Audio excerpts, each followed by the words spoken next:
Okay, Mark, so I've got your pictures here and I'm taking a quick look at them. Just overall, I love your asymmetry. What you're doing at the rule of thirds is really nice. And the rule of thirds, you may or may not know, talks about how you divide your screen into different quadrants. So this is 1, 2, and this is 1, 2. And these lines represent 3 rows of uh, columns and 3 rows of rows. So that's the rule of thirds. And the rule of thirds says that when you're going to have something offset, you should have it intersect at these points. And you've done that very naturally here. You've got his head really positioned quite centered over these 2 points. So there's a very nice asymmetry here. So what I would do as far as editing this photo is, first of all, what I really love to do is shoot clean. And when I mean shoot clean, I want to do as little in post-processing as possible. So the first thing I'm going to look at is my background clean? Is it something I meant to do? Your whole picture gets to be intentional, so everything in the background should be there on purpose. My guess is that this stuff back here, this colored stuff, isn't there on purpose. So I would actually go into Photoshop and edit that out. I may be able to do a little bit in here with my touch-up tools. I'm going to go ahead and try and see if I can get this little guy out. Okay, that worked pretty good. Maybe some more of that over there.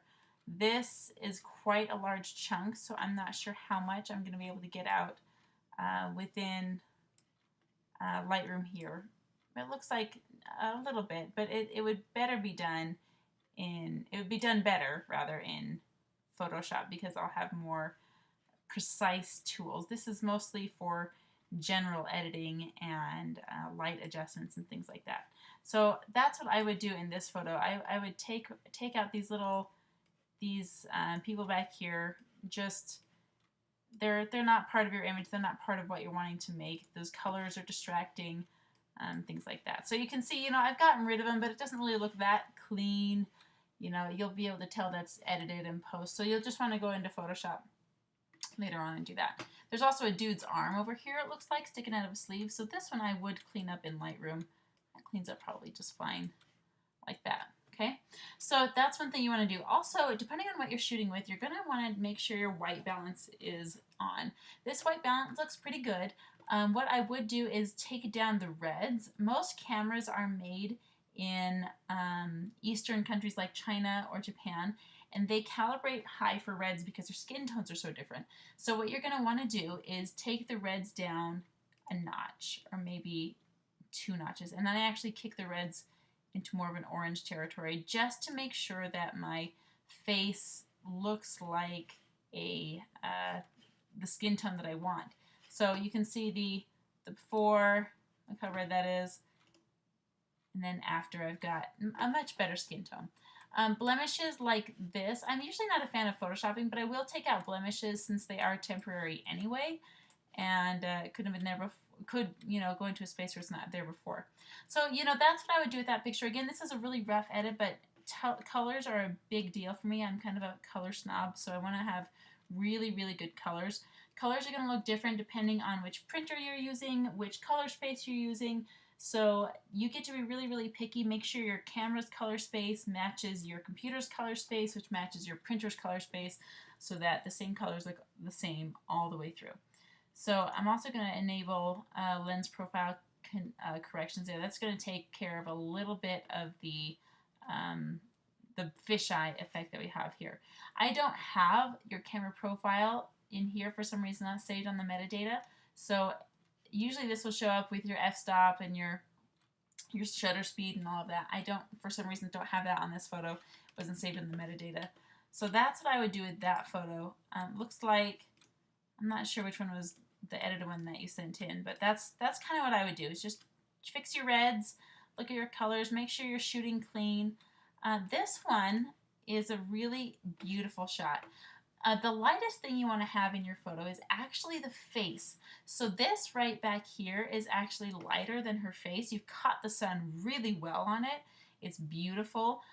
We've got some low shutter or slow shutter speed. I've got some blur right here, but her face looks like it's pretty good in focus. So what I would do in this picture is I would kick up those shadows, okay? You've also got lots of red in this picture, so again, I would go in and take the red out. I want her skin tone to be more skin tone and not red. And again, if you want to compare skin tones, just hold your hand up to the screen, and please make sure that your screen is calibrated, that white is actually white on your screen. I use a spider calibrator for that. I calibrate it, about once a year, make sure it's all good. Also make sure that your background in front of your screen, I'm talking about the color of your wall, is a neutral color, that it doesn't have a color, that it's a neutral gray. That will affect your editing also. Okay, this picture has a lot of things going on here. It's really, really warm. So I would actually kick this down a little bit so it's not so warm in the picture. Better skin tones. This little triangle here means that you do have blown out information. If I hover over that, everything that turns up red is actually, there's no information there. There's no information in the pixels that shows me it's completely white. So again, I would, just make sure when you're shooting that you shoot clean, that you don't blow out those whites there. We've got a little bit of white in our hair, and in the lace blanket that you've got there. This is another one. I love the composition of this. The conception is good. I would probably want to reshoot it and get your lights figured out and change your color space, meaning change your white balance. So this, let's see, we've got a good, oh yeah, that's what I was going to say. We've got some great coloring on her face. You've got some splotching of light in the fabric here. That's okay. I just don't want it on her face, and you've done that really well. Okay, I believe this may have been your edited version. So again, I would go in here. First and foremost, I would change my temperature, cool it down a little bit, bring up my shadows. Here we go. And I might even go in here and work on her face a little bit. You're not going to get it nearly as bright as her cloth here, but it will help to brighten that up a little bit. So when you're shooting, just make sure the face is the brightest thing that you see. Okay, this one I was really excited to work on. Let's see, I think that might be your edited version, or maybe this is, I'm not sure. With these, your color temperature is everything. And this is a really, really warm photo, meaning it's more in the yellows. So I would actually, oh, that's better. I would take it down, take some of the yellows out of it. And I even like warmer photos. That was just a little too warm for me.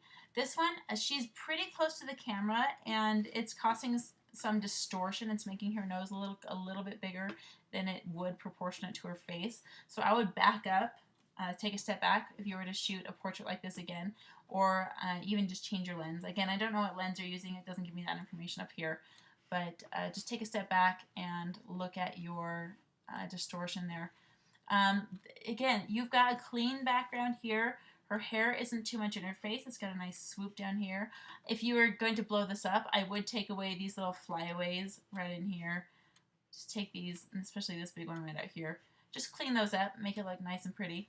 If you wanted to play with this one, you could really play with her eyes. Most of these presets are really stark for me, and it makes it look Photoshopped. See, if I were to just leave it like it is, that would make her eyes look like Gazer Beam Photoshop. So I'm going to mess with it. I'm going to take down the saturation, I'm going to bump down the clarity, and I'm going to kick down this exposure just a little bit. But there's a subtle difference between, let's see, where's my original? Okay, there's that and that. Just a little more of a kick to make the photo match what my eye saw. Okay, on to this last one. Again, watch your temperatures. It can get really, really tricky when you're shooting to keep your temperatures nice. There we go. So I'm going to bring that down. I would have turned her shoulder a little bit more toward her back for this one. And kind of fun. Make sure you know why you're shooting, though. Do you want her to have a ball cap? Why do you want that? Do you want her to have a plaid shirt? Why do you want that? Just make sure it's on purpose. Not to say that those things are bad. It's just, what are you trying to create, and does everything fit? So that's basically, the very, very beginnings of what I would do with these photos. So I'm going to go ahead and send this to you, and we will talk to you in just a few minutes. Talk to you later, Mark.